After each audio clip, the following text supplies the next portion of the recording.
Hello, everyone, and welcome to the Self Love Uncensored Podcast. We are your hosts. I am Vanessa McWilliams. And I'm Amanda Wozni. And we are self-proclaimed experts in all things self-love. Here you'll find uncensored discussions about life, living unapologetically, and becoming our best selves.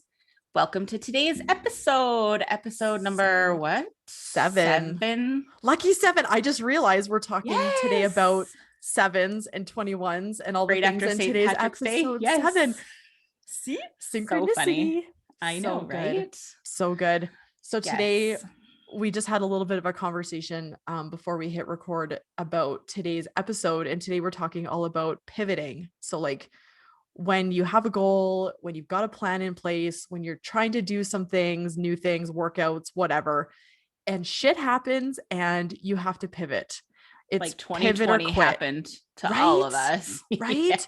And it's like our last episode, we were talking about perfection versus, non-perfection, just do the thing, do the small progress things. And I think pivoting, like coming off of that episode is so perfect to start talking about pivoting because life happens, right? Like we were just talking about this before we hit record that, I think we were supposed to start recording 10 minutes ago between me not being ready and then having to text a headphone you catastrophe. Give me 2 more minutes. And then you're trying to find your headphones and then realizing that the microphone from our last episode, my microphone wasn't working properly. So like, it just shit happens when you're doing things in life, right? Like you go towards your goal, you make a plan.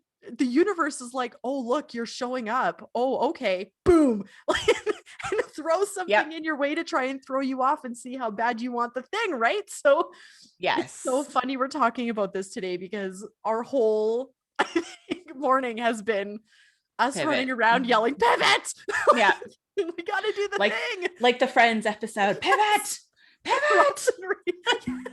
Everybody knows what we're talking about. That's like so famous, right? Totally. And I feel like after the way this past year has gone, like I think almost the whole world had the same theme word for 2020 and it's bleeding over into 2021 and it's totally pivot. Like nothing's going to go perfect. There's so many things that can happen that are so far out of your control. You have no other choice but to just turn another direction and keep going forward. Like you can't always keep going on the path that you set out for yourself. Totally. Well, and that's just it. It comes down to like really focusing on what you can truly control, right? Because we think that we're in control of all of these different things in our lives, especially when we put a plan in place for a goal or something new that we're going to try. And in reality, we're not in control of hardly anything.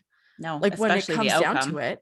Exactly. Right. Yeah. And so that's just it. Like 2020 was such a pivotal moment for everybody to learn a new normal, right? Like it sucked, but when we're doing anything in life, nothing is ever going to be perfect and nothing's ever going to be roses and, all the fun stuff all the time. Yeah. So I think, we all did I can't speak for everybody in the world, but the people that I know have done the best that they can, which is all that you can ask of yourself when things happen, to be able to pivot. And the end goal never changes. It's just the direction and the journey that you think you're going to go on to get to that thing. That's always going to change. Yeah. It's always going to change. And it's just trying to remember where you want to end up and try and just get there no matter what is kind of thrown in your way. Because like this morning, it was like the universe was like, oh, big bus, like, throw a big bus in your way. And and we're sitting here laughing because it's like, we knew this was going to happen. Like you just know as goal setters and achievers that as soon as you set a goal for yourself, shit's going to happen. And so just roll with it. Well, we're not surprised. No, not in the least. Good job, universe. Good job. Yes. High five. Good try. So I think what we talked about today that we're going to talk about, I'm going to briefly read an article from James Clear, who's the author of Atomic Habits. Definitely one of our favorite books. Oh, good. Yes. About so there's this preconceived idea out there that habits take 21 days, right? We see it everywhere. The one that comes to the forefront of my mind is the Beachbody 21-day fix. Yeah. And we want to explain to you why that is not true. 21 days is not how long it takes to form a new habit for the majority of people. Sure, maybe there's some people out there that can do it.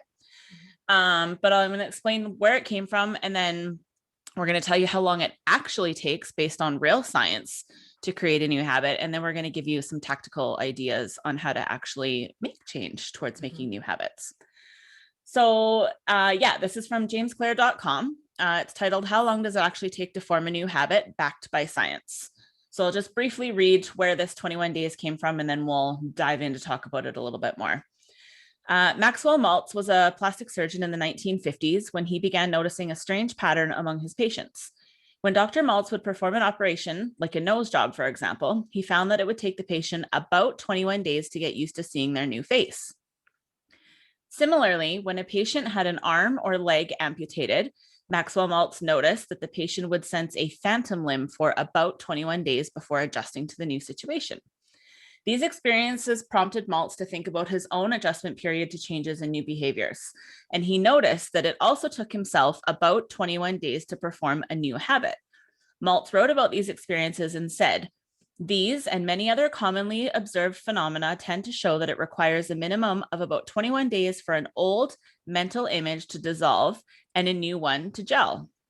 In 1960, he published that quote and his other thoughts on behavior change in a book called Psycho-Cybernetics. The book went on to become a blockbuster hit, selling more than 30 million copies, which is pretty impressive for 1960. I was just going to say, that's crazy. Yeah, right? Yeah. And that's when the problem started. You see, in the decades that followed, Maltz's work influenced nearly every major self-help professional, from Zig Ziglar to Brian Tracy to Tony Robbins. And as more people recited Maltz's story, like a very long game of telephone, people began to forget that he said a minimum of about 21 days and shortened it to, it takes 21 days to form a new habit. And that's how societies started spreading the common myth that it takes 21 days to form a new habit, or 30 days, or some other magic number. It's remarkable how often these timelines are quoted as statistical facts.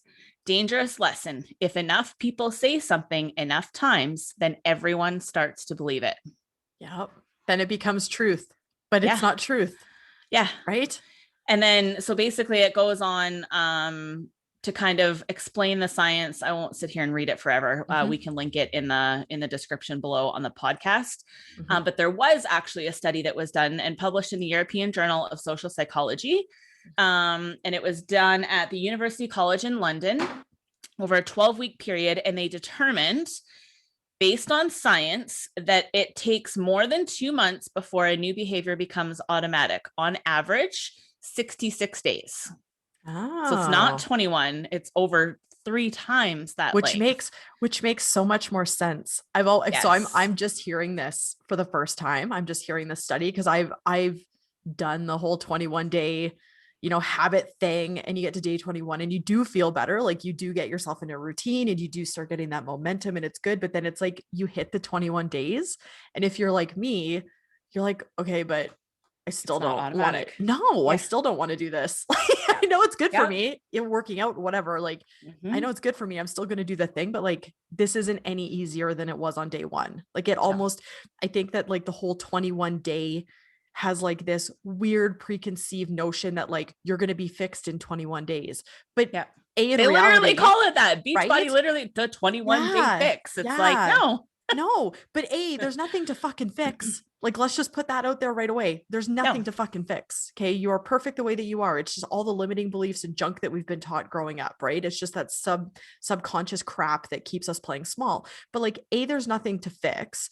And B, if it was just as easy as just changing something for 21 days, none of us would have problems. Yeah. None of us would have that. And that doesn't account for human variability. Like 100%. Even the 66 days that came out of that study, right? Like, some people took 35 or 40 or 45. Some people took 75 or 80 or 90 or 100. It's not about how long it takes. It's about learning the repetition so that it becomes automatic. And when we say automatic, like, a really simple example is tons of people drink coffee in the morning. So when you wake up in the morning, your first thought is either I'm going to go turn on the coffee pot and brew a pot, like while I brush my teeth or whatever, have my coffee. I'm going to get up. I'm going to drive to Starbucks or Tim Hortons or whatever. Like that's, you wake up and you're like, I'm awake, coffee. That's what's next. Or I'm awake, brush my teeth. I'm awake, shower. I'm awake, whatever. Workout, like we have whatever. those. Yes, we have those innate cues, and it's literally just because of repetition. Yeah. And that's what we mean by automatic. So when you continually choose to do something repeatedly over and over and over, your brain eventually learns a new pattern. And without you actually having to use any sort of willpower or decision-making power in your brain, you just do it. 100%. And that's why your morning routine is so important. Getting yourself a morning routine that like, automatically, this is what I'm doing as soon as I wake up. Like we talked about it before, I do 10 things I'm grateful for before my feet hit the floor. Like it's the same thing for me. Instead of drinking coffee, I get up and I do my 10 things. I journal, I do some reading, like, my morning routine changes periodically, but it's like, I know what is next. I don't have to think about it. And it just becomes so much easier. But in those that first month and a half, like you still do have to be like, okay, could I sleep in for an extra half an hour and not do the things? Or should I get up? There's the should word. I know I'm not supposed to say it, but you know what I mean? But it does, after time, it becomes habit. It's just like, okay, the alarm went off. Now I get up. It doesn't even cross my mind to think, or I could hit snooze and fall asleep for another half an hour. I just know my alarm went off. Now it's time to do the thing. Yeah. But it is hard in those first couple weeks or first couple months. But once you keep doing it, it becomes the coffee in the morning. And I don't drink coffee anymore. I'm a tea. Yeah. Cheers. It's different. That's what I mean, right? Like it's different for everybody. And it's, I couldn't find, I'm sure that I've heard that there's a study on this, but that there is belief that we have like a quantitative defined amount of decision-making. I don't want to call it willpower, but that's basically what it is. Yeah. We can only make so many decisions effectively in a day before we start to fall into decisions where we choose the easy road instead of the hard road, right? Default decisions.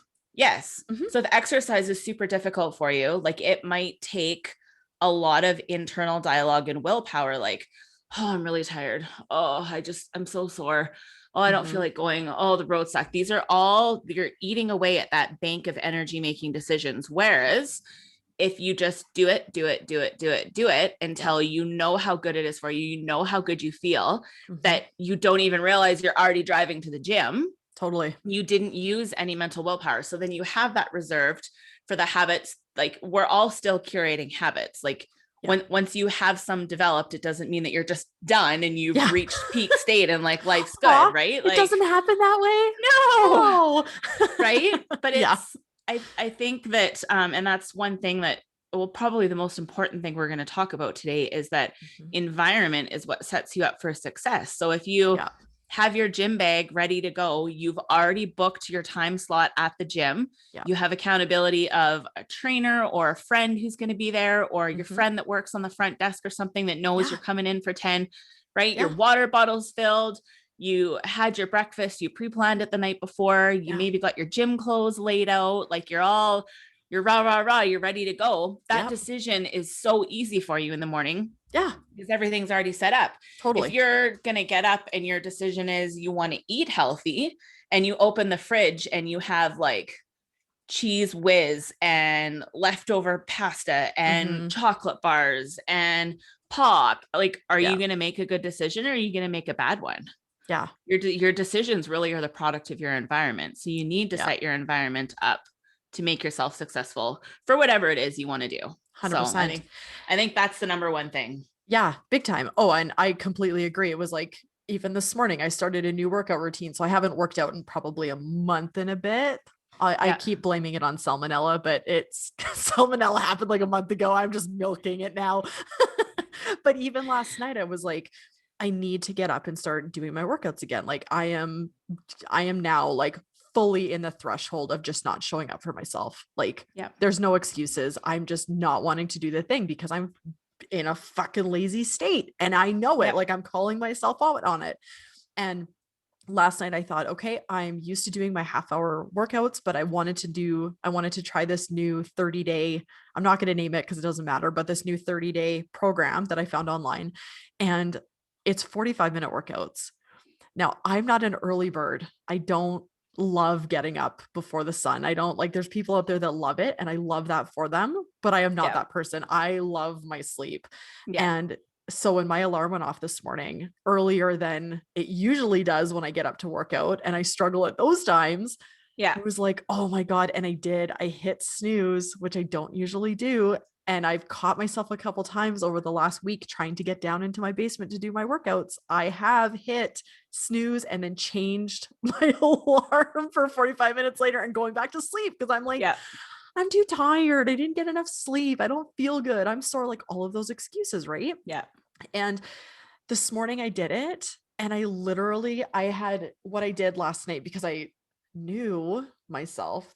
I'm calling myself out hardcore right now. So I knew this morning, or last night, that this morning I was going to do this. And so on my alarm, I wrote no excuses, no fucking excuses on my alarm. So it came up on my phone. I've done that before too. Right? Like, come on, Vanessa McWilliams, get your ass out of bed. And I did. I hit snooze and I changed the time. And then I went to go back to sleep. And I thought, like, I saw that and it sat with me and I was like, I can't, what the fuck?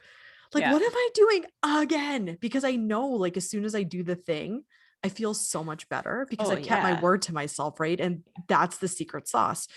And so then I fucking shut my alarm off and I got up out of bed and I knew exactly where my gym clothes are. Like, they'd never move in my closet. And I always put them in the same spot. So it was like, okay, sweatpants, tank top. I have my workout bra, put it all on. My water bottle is filled already. Head downstairs and just fucking get it done. And it was hard this morning, but I can tell you, as soon as I saw those words that I had set out for myself last night, as soon as I saw those, I was like, nope, I'm not fucking doing this. Like, let's get downstairs and do it. And that's just it. Setting yourself up for success, right? Everything was ready to go. Had one thing. One thing this morning. Had my water bottle been empty or I couldn't find my workout bra or something, I guarantee I would have been like, oh, that would have been your way out. It would have been my way out, right? Fucking easy to get yourself out of it. It's hard to show up for yourself. It's so hard to show up for yourself. That's something I think that's really important too to cover. Is that we as human beings, especially the people that like to achieve big things, tend to unnecessarily set ourselves up for failure when we make habits that are like so complex or difficult, right? Like, you don't need to be like, okay, well, I want to get fit. So I'm going to go to the gym. I'm going to work out for 3.5 hours. I'm going to do 37 sets of leg extensions and I'm going to, right? Like, it can literally be, I want to get fitter. I'm going to book a time and I'm going to show up. And then when I get there, I'm going to do what I'm going to do. Like, sometimes getting in the door is more important than all the things you're going to do when you're in the door. It's getting to the place. Don't make it super complicated. If you want to clean up your diet, don't overhaul the whole flipping pantry and go out and buy a bunch of shit that you've never tried and you don't even know if you're going to eat or like or enjoy or know how to cook. Right? Like, instead of having the pop, take the pop out and get sparkling water. Right? Like, let's make it realistic. Let's focus on a habit that is going to give us a desired outcome. It's going to give us a reward. It's going to help us create a new routine. And then once we have that nailed, then we move on to the next thing. Totally.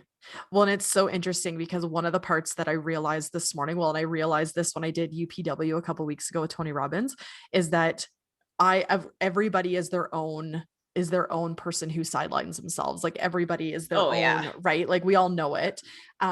But the thing that I realized a couple of weeks ago that really got me motivated to get my ass downstairs this morning was that I'm the kind of person who I am a perfectionist. I like to be right. And so when I laid in bed this morning, after I hit my snooze and after I changed my alarm time, I laid there and I thought, I just allowed myself not only to bitch out, for lack of a better word, on myself, right?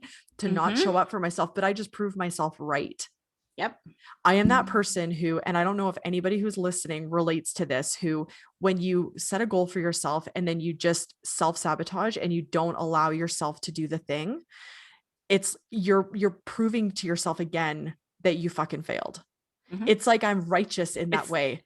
It's like literally like the opposite of it. What you just said there was something we want to cover too. Positive affirmations. I am the type of person that Yeah. And when you do it the other way, it's like a negative affirmation. Like, I'm the piece of shit that doesn't get out of bed on time. Right. Like I was just throw the rest of the day in the fucking bucket and we're done. Like, like I realized in that moment, I was like, there it is. Cause I realized that a couple of weeks ago when we did the, it was intense 4 days. And I had this mind blowing realization that I am that person who sometimes, and it's with the little things, and it's always with the stuff that I say that I'm going to do for myself. I am really good at keeping my promise to other people. Like my word is gold.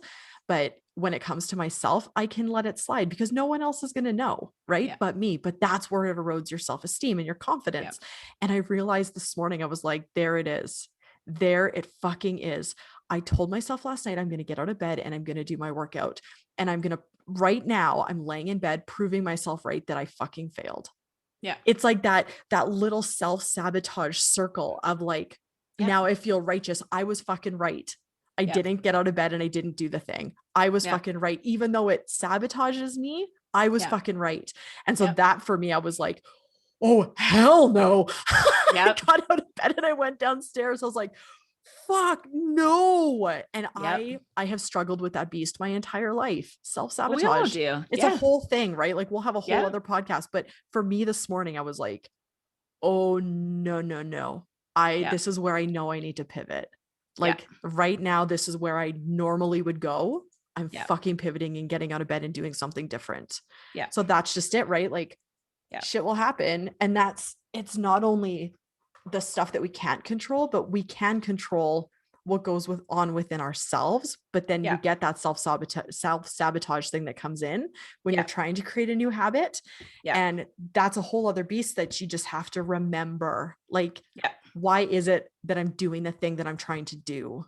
Right. Like, and that's one of the tactical things. That's one of the tactical things that we want to cover is that like there's a list of a few things that can help you, and positive affirmations is one of them. So like they don't need to be big, complicated, sparkly, crazy things. It's literally, I am the type of person that works out every day. I am the type of person that drinks enough water. I am the type of person who wakes up at 6 a.m.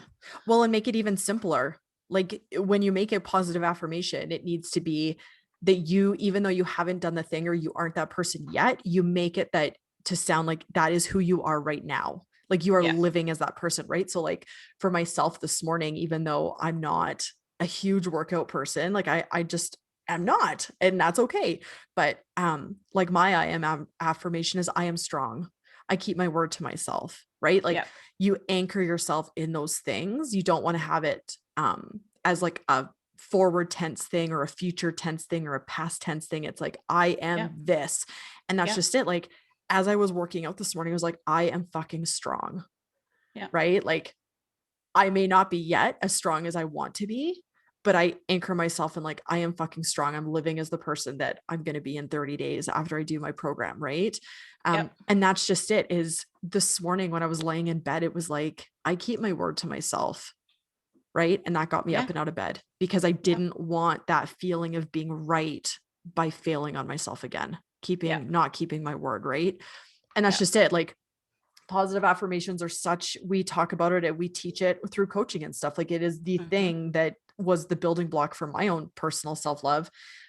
Even to the point that I created these little self-love affirmation jars for the ladies in my self-love revolution group, because every morning, I think it's so important that we have something that anchors us in our day that we think. This morning I pulled one and it said, I am love. Not I am loved, just I am love. And for me, it was like, wow, I mean, I wrote all these yesterday. I know what they all say, but like to have that and have it cement in your mind, like to go through your day that I am love.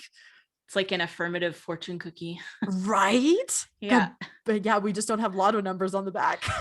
It's funny because I don't have any on me right now because most of the time I rip them off at the gym when I'm working out because they get all sweaty, but I have a whole bunch of these bracelets and they have like a pattern on one side and then they have words on the other side.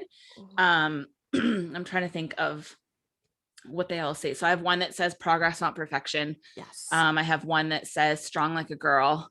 So good. I have one that says I know, right?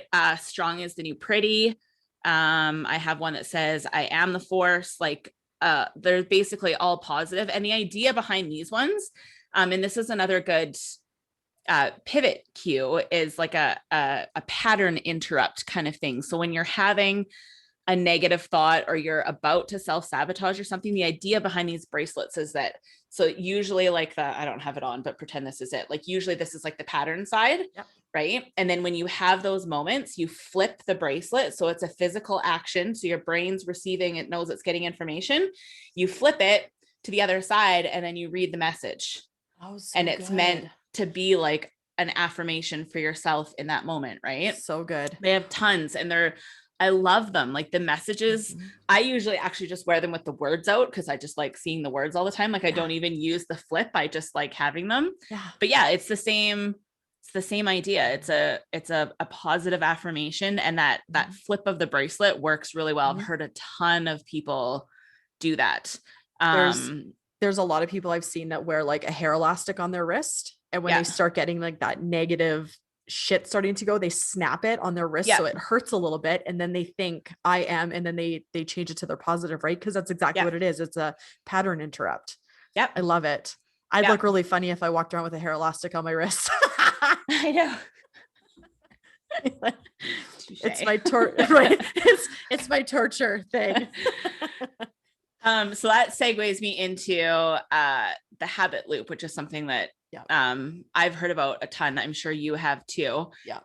And I love it because it makes a lot of sense. And that the snapping of the bracelet or the flipping of the bracelet is a perfect analogy for it. Yeah. So you have a cue. So something that triggers your brain to do something. So that snapping of your hair tie would be a trigger to like interrupt what you're doing and pivot you back towards, like, away from whatever decision you're about to make and back towards the decision that's in alignment with your goals. Yeah. And then that puts you back into your routine, back into the behavior, back into the action, back into the habit that you want to be doing. And then there's a reward for that. So like whether it's psychological, emotional, physical, whatever, right? So if you eat something that's really healthy, you're going to feel really good after. Most of it's you're going to feel really good after you go for a walk or an exercise or whatever, right? Like that integrity piece. And then it's just a continual loop throughout your whole day of basically every single decision that you make goes through that kind of a pattern. Yeah. Your cue, your routine, your reward. Oh, 100%. Yeah. And totally. that ties into your, like at the core of that is your cravings for things that aren't in alignment with your goals, for the bad food, for sleeping in, for whatever it is. And when it comes down to it, like you wrote on here, 43% of daily habits are on autopilot. Like that's crazy to think like almost 50% of your day is just on autopilot. Like you don't even have to think of the thing. You don't have to, plan the thing. You don't have to plan to think the thing. Like it's just already set. You have to do it. Yeah. Yeah. And how many of those are bad decisions that aren't in alignment with our goals? I was just going to say that, like, how scary is it that 50% of your day is already on autopilot, but then how much of that is the negative limiting beliefs that, float around in your brain all day long. And it was crazy. I'll have to find a source for this, but I know that when I was doing my research a couple of years ago about like limiting beliefs and the thoughts that go through our brains and stuff every day, we can have something like 12,000, I don't even know the number off the top of my head, but it was like a lot. We'll say 10,000 just because we can have 10,000 negative thoughts run through our brain in a day. Yeah. And 80% of those are repetitive. 80% of those thoughts, or 80% of our thoughts that go through our brain in a negative aspect, are things that we tell ourselves every single day. So if it's like, I'm not good enough, I'm not pretty enough, I'm ugly, I'm fat, all that negative shit we tell ourselves, that, I mean, it's made so much bigger because of social media and because of the commercials we see on TV, like all of the things and newspapers that, like, we don't fucking stand a chance to not see this stuff.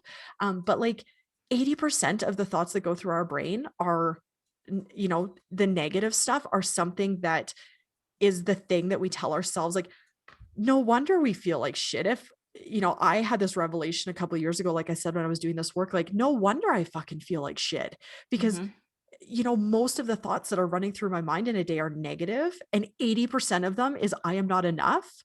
Yeah. What the fuck? Yeah. No wonder I don't feel great about myself. Well, could you like put that in the context of like, if I was your negative voice and I was standing here the whole time you were trying to do something and I was like, hey, you idiot, like you're doing that wrong. Why'd you do that so bad? You're stupid. Why'd you do it that way? Like, rather than somebody that was like, nice work, good job, holy, good try, you're really smart, like that was really awesome.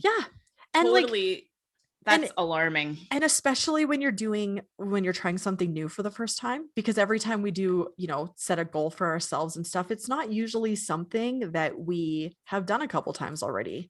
You know what I mean? Unless it's like working out for me. Exactly. Like there's all these different things. And so when you do have that negativity, and that's just the limiting beliefs, we all have them. Everybody has them.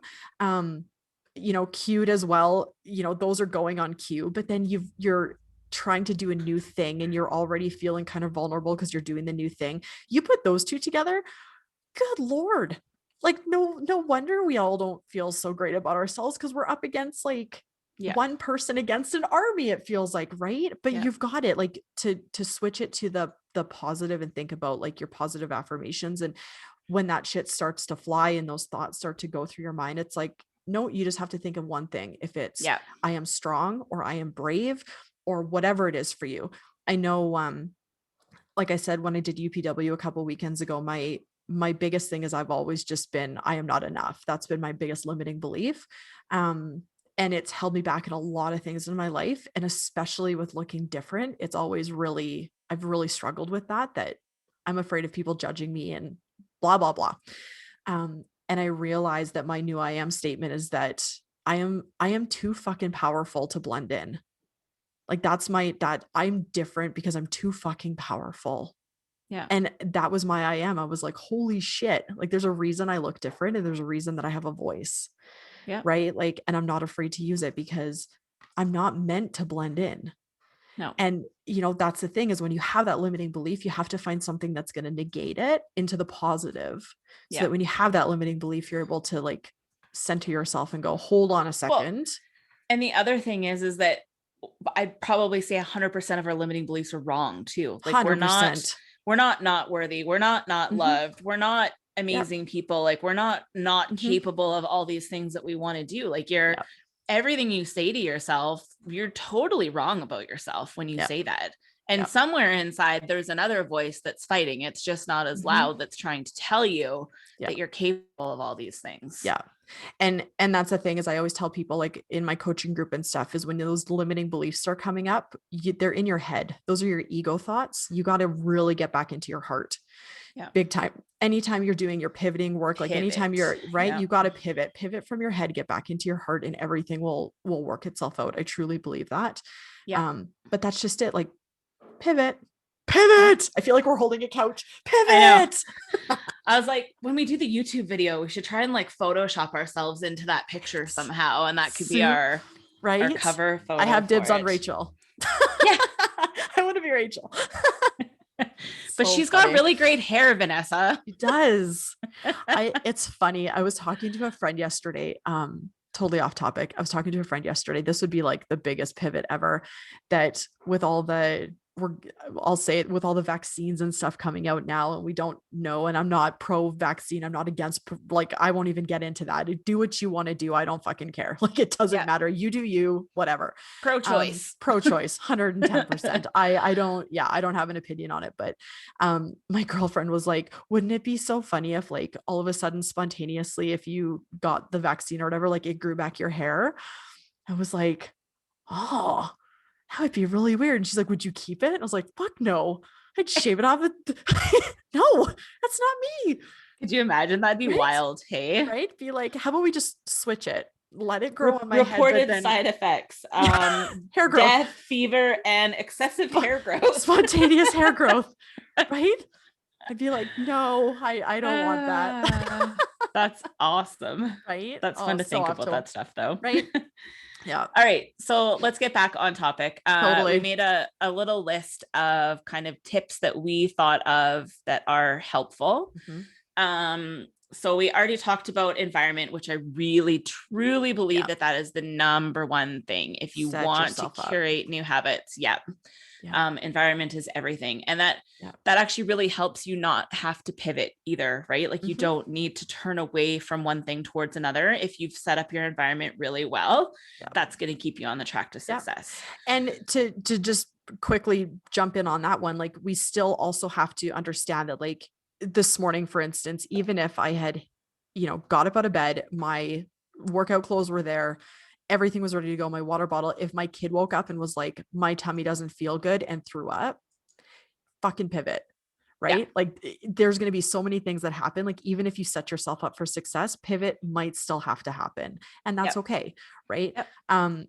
So we really have to give ourselves grace within this always. We just have to be really careful that it's grace and not a way out. Like we talked about too either. Right. So like if you woke up this morning and one of your kids was sick, does that mean that your entire day that you wouldn't have time to do some sort of physical activity that you knew was better for you, even if it wasn't the 45 minutes, right? Totally. So maybe you're pivoting away from your routine. Maybe you're going to also double pivot away from the workout you had intended to do. And instead at 2:00 in the afternoon, you're going to go for a 15-minute walk, get the mail, go around the block, come back, and you're going to be more prepared to deal with whatever's going on at home. Yeah. I remember lots of time being at work when I was younger, having a workout goal for myself. And at the time I worked at a tanning salon, and there was one day that I was like, no, I have to do the thing. And I was walking up and down the hallway doing lunges. Yeah. Like it wasn't the workout, but it was like, you could still do lunges in your living room as you're watching your kid get sick. Yeah. Like, as horrible as that sounds. Yeah. But you know what I mean? Like figure something out for yourself, because it is that hold yourself accountable piece. There's one on here. I think you and me might have conflicting opinions, which is totally okay. Accountability buddies. I'm so not for accountability buddies. I'm not. Well, I wrote buddy just because for some people it works. Some people it's your own internal accountability. Yes. And I think that that's just it. We have to get ourselves to a place where we feel confident enough in ourselves to be able to trust ourselves, to be able to say, I'm going to do the thing and I'm going to fucking do it. And you do it. I think it is good in a sense for some people. Then for me, it's like you're giving somebody else permission to allow you an out. I've always found that for myself. Not necessarily, because so like in my eyes, accountability buddy can be a coach, right? So like I have some really specific nutrition goals, and my accountability person is my coach. It's the same thing. It would be no different than if I was like, hey, Vanessa, like, I'm going to try and eat like 3 salads a day. And is it okay if for like the first few days while I'm figuring this out, if I just text you a picture of my salads? You don't even need to say anything. I just know that somebody else saw it, that I'm doing the thing. Right. And like, even for me, so like the first day that I went back to the 3 years ago, I was so scared to go in. That I wouldn't go until I had a friend come with me. And that friend only came for one day, and I never quit going. So for me, that accountability buddy was and just needed somebody there to hold my hand for the first. And then I was like, okay, I'm good. I got this. Yes. See, and I think there's a big difference between like a coach as your accountability buddy, because they are already doing the thing. I not can't necessarily, but they should be. A good coach would be, but right.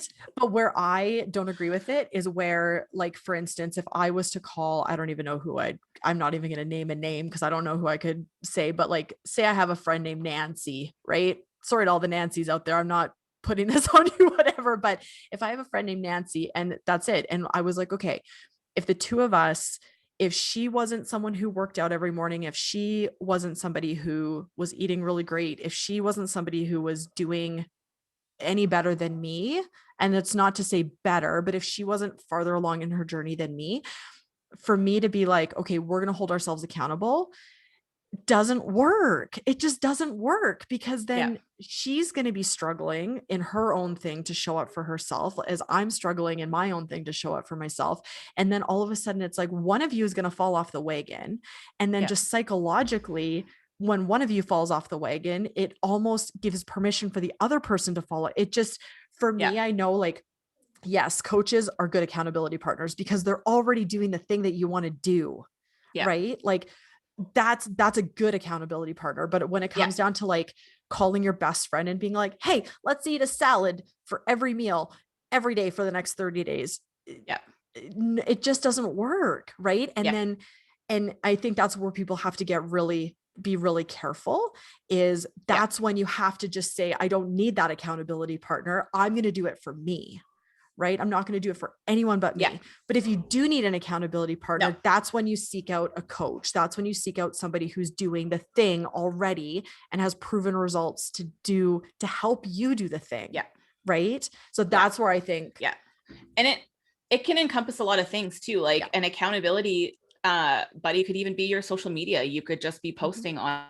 Yeah. Right. It's a broad umbrella. I'm not just saying message doing and expect them to show up and cheer for you. Like there's broad spectrum and a lot of people need that sort of leadership in terms of a paid coach or a friend or whatever it is. But don't just reach out to anybody. Like if you know that your mom's gonna shit on you for going to the gym and be like, why are you doing that? That's stupid. Then that's not going to be your accountability person if you need it for going to the gym. If you have a friend that runs marathons, you're going to be like, hey, like I'm doing this thing and I'm not quite sure that I'm going to be able to stick with it. And I just really appreciate somebody to like check in with here and there. Maybe if I have questions, it can be as simple as that. So it doesn't need to be that, you know, your best friend that you know is going to enable your partner that's going to enable you. Like make sure that it's somebody that is actually going to hold you. Kind of best bet in that case is a paid coach. 100%. Totally. 100%. Yeah. I'm just looking at what else we had written down. Well, affirmations is next on the list, which we already talked about. Yeah. Journaling. Yes. I'm a huge fan of journaling. I think it's so good just in the sense of like, getting all of the stuff out of your brain, just like free up the mental real estate in your day. But then it's such a great way to be able to look back at how far you've come.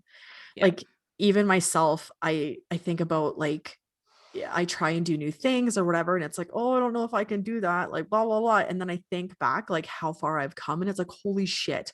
If you know, this little thing, like starting a podcast scares the balls out of me. Like, but then I think to myself, like, but Vanessa, like, fuck, you started a company 5 years ago with not even graduating high school. Like you've done this and you've done that and you've done all these things. Like, why the fuck is this scaring you? Right. Like, just try. And so I think journaling is so good in the sense of, being able to like look back and see how far you've come, which then also helps motivate you to keep going. Yeah. Right. To be able to say, holy shit, look at day 1, I was afraid of doing this, or I could lift this amount of weight. And now I'm on day 15 and I've doubled my weight. Yeah. Right. Like that I think is so good for you. Yeah. So and that can be really valuable too. And having like a written down, you can look back at times in your life where you had to pivot, where things got difficult, or you can see how you dealt with it then. So you know that you have that in you to deal with whatever is currently going on in your world too. So yeah, totally. And I think going like right along with journaling is visualizing. Like it's super powerful. Yes, it's I would say it's extremely difficult to do when you first start. It's really hard to live in that. So visualization is like being able to visualize what you want. So if your goal is to be a competitive bodybuilder, you're going to visualize yourself as a bodybuilder, even if today you weigh 300 pounds, right? We're not looking at what you are. We want to, if you rent a house right now and your goal is to own this massive mansion, you're going to visualize yourself in the mansion. You're going to see what color the carpets are, what kind of artwork is on, like what the stairs look like, what kind of wood it's made out of, how many maids you have that clean your house, all these things.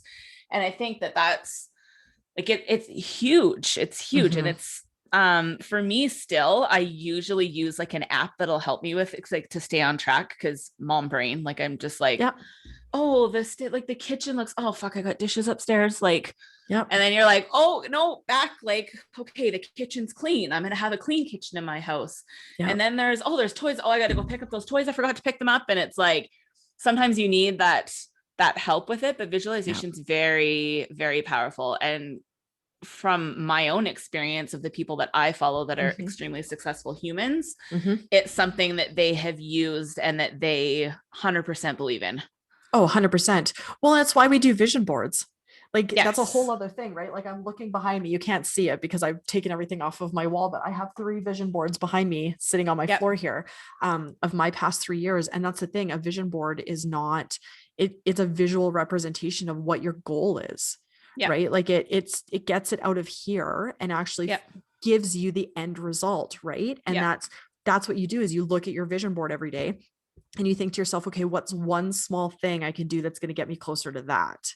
Right. And so it's just that motivator. It is that visualization. It's all on one board. I don't want to lift the whole thing up, but and that's just it, right? Like you have to visualize what you want for yourself because that's going to help motivate you to do the hard things when things go hard or when shit happens and you have to pivot. Right. You get off of that.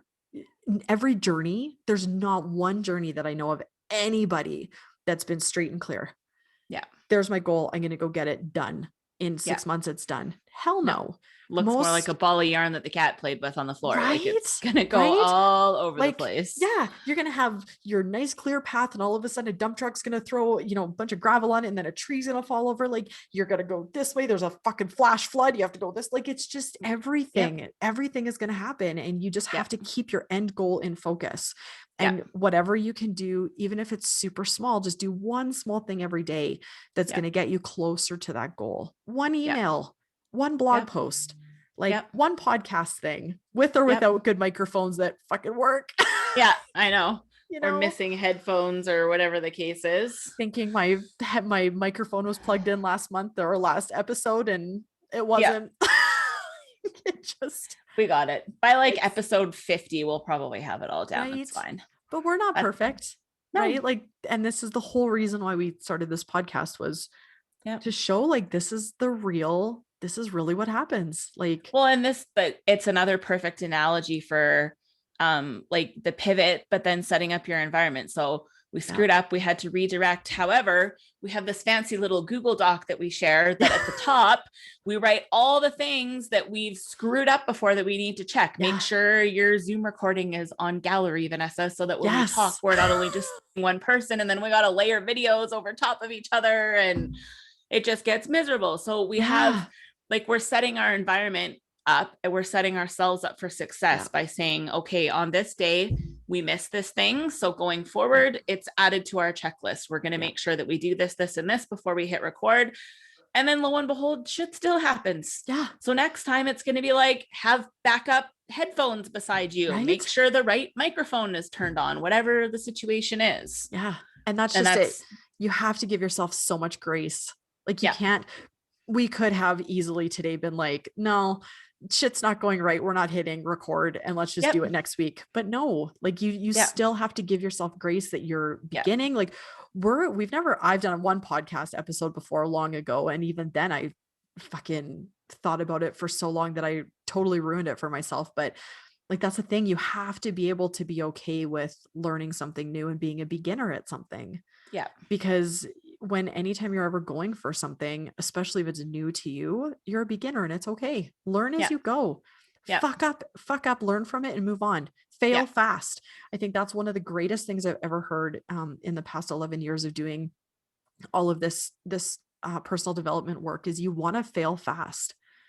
Fail means you're trying. Failure is not a bad thing. No. Failure is the best thing you can do when you're trying something new because you're trying something new. And once you fail, it doesn't work. So pivot and go a different way. Try something different. Right. And that's just it. Don't give yourself permission to use the excuse to not do the thing. You have to give yourself permission to show up as a beginner and learn. Grace to be imperfect, but don't let it be an excuse to take you right out of the game. Totally. Oh, I think that's the perfect way to end the podcast. I love it. Do you have anything else that you're thinking of? I think we covered everything. So we covered our tips. We covered why 21 days is bullshit. We explained that it takes 66 days on average to create a new habit. The number one key is to set up your environment for success for whatever it is and whatever that looks like for you. Oh, and I wanted to say too, I forgot to talk about that, was motivation. I think motivation is something that I recently learned in this past year. I've always been someone who struggled with motivation. I've always been like, why don't I have it? Like I'm motivated to like do the thing, but like I'm not motivated to get up and actually do the thing. Yeah. And I think it's really important for people to understand too, like motivation does not come before you start to do the thing. Motivation isn't the springboard that gets you started. Motivation comes after you decide to do the thing and start fucking doing it. Decision is first, for I sure. Yeah. 100%. And action, motivation's also not gonna carry you all the way to the end. Motivation's like when something scares the shit out of you and you get that hit of adrenaline and you can run really fast for like 10 seconds and then you can't anymore. That's where motivation ends. Like it's super quick. It's super finite. You cannot rely on it to give you long-term success, which is why we talk about habits, right? Yeah. So. You have to make the decision. You have to do the action, and then motivation comes. Like even this morning doing my workout, I'm like, oh, I don't want to do this, but I know in 3 days I'm going to start feeling that motivation. Like you just start gaining traction. Right. But that's the thing, is don't get hung up on, I don't feel motivated. None of us fucking feel motivated. No. None of us. No. But the motivation comes once you start doing the thing. Yeah. So I think decision, motivation, discipline. Totally. Yeah. Decision, action, motivation, discipline. Yes. Got to do the thing. I think it's so important. You got to do the thing. Well, I don't know. I would say action and motivation are probably interchangeable for some people. Some people, the motivation will get them to do the action. Yeah. Other people need to jump in and do the action, and then they'll be motivated to continue. So, but deciding to change something, deciding to pivot, deciding to start a new habit, decision is definitely first. And then at the end of it is discipline. And that's where you just start living on autopilot, right? Yeah. Discipline and autopilot are the same thing, where you don't have to think about those decisions anymore. They just happen. Yeah. So good. So good. We stayed on topic for almost a whole episode. Look at us go. Lucky number 7. We have so much to talk about. It's so hard to like, even though we bump onto other topics, it's so hard not to just go into that full topic and go like, well, so much of it's related, like everything in self-development just kind of bleeds over into other areas, right? Like there's foundational things and core principles that guide all parts of it. So you're gonna often hear us talk about the same things. I mean, it's not like we're never going to say the word pivot on another episode because we covered it today. You're probably going to hear us talk about habits and stuff on like every single episode, because it's just a core, like it's literally like a post that holds up the middle of your house. If you knock it out, everything's going to come down. Yeah. 100%. So, yeah. That's we should write that down. That's a whole other topic about your core things that hold up your house. 110%. One of those things knock over, as long as you've got all those things standing, one thing falls over, your whole house doesn't fall down. 110%. Okay. I closed my notes, so you're going to have to write that in the notes. So funny. So topic added. Well, right. I guess, so let's try to do this outro with a little bit of organization. I tried to write a little bit of it down so that we cover everything. So okay, you go. Number one, please hit subscribe if you enjoy our conversations. You can find us on Apple Podcasts. You can find us on Spotify. And you can also find us on YouTube, Self Love Uncensored. On all 3 of those will get you to us. Yep. And then that'll also remind you when new episodes drop. So every Monday, our new episodes come on YouTube and on the podcast platforms live.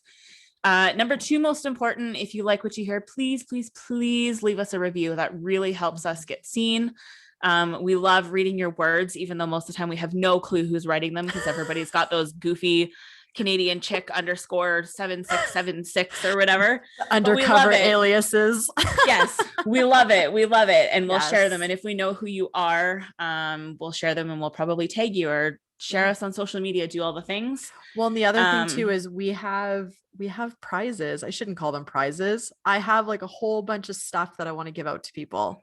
So if you do leave us a review, or randomly something tugs at our heartstrings, or something that we might reach out and send you something as a gratitude from us, right? Like we're very grateful that you're here listening to us, and we'd like to share the love. So yes, little incentive. And thank you for spreading our message. Yes. And then most importantly, is share with your friends, anybody that you think might benefit, whether you share an episode, whether you share all of them, share them on your social media or send it directly to a friend, whatever you need to do. That's basically it. If you want to reach out, if you have questions, if you have ideas for conversations, anything like that, you can find all of our social media handles below for Instagram, Facebook, and Vanessa's TikTok. My kids are trying so hard to get me on TikTok and I'm just not having it. Or you can email us anytime, selfloveuncensored@gmail.com. Yes. What were you going to say? I was going to say, I might have to delete my TikTok because it's been a major distraction lately. Yeah. I might stopping you from doing the things. Sometimes it's a really good excuse just to sit and drink my bubbly Vanessa, as in my soda water. Not Vanessa is a person who is conscious of her time spent on TikTok. I am. It's so, but I get on there and I see like I'm on cooking TikTok. Like the algorithm has like kicked me over to like cooking TikTok. So I like, Greg, to my husband, look at this. Would you eat this for dinner? And then it's like, I want to do the things. And then I'm on like body positivity TikToks and I'm on there. I'm like, fuck, you're gorgeous. Like, I think that was my first fuck for this episode. I think it was actually. I think it was. Look at me go. I have self-restraint. But then I get on there and put the ticker on this episode then. No, I'm motivating it. Yeah, I love bombs. So it's hard for me because I'm like, I want to give the love, but it's not constructive whatsoever. So I think I might have to give TikTok a little bit of a break, but I'll still be on there. You can still watch me shake my bad self. Yeah. But that's right. So good. Awesome. Well, thanks, friend. This was fantastic. Thank you too. And thanks to the listeners. Again, we're so grateful you're here. Subscribe, like, comment, share. It just means so much to us that you're here to listen because I know it takes a chunk out of your day and we're very grateful that you chose your time to spend with us. So thank you, friends. Until the next one. Bye. Bye.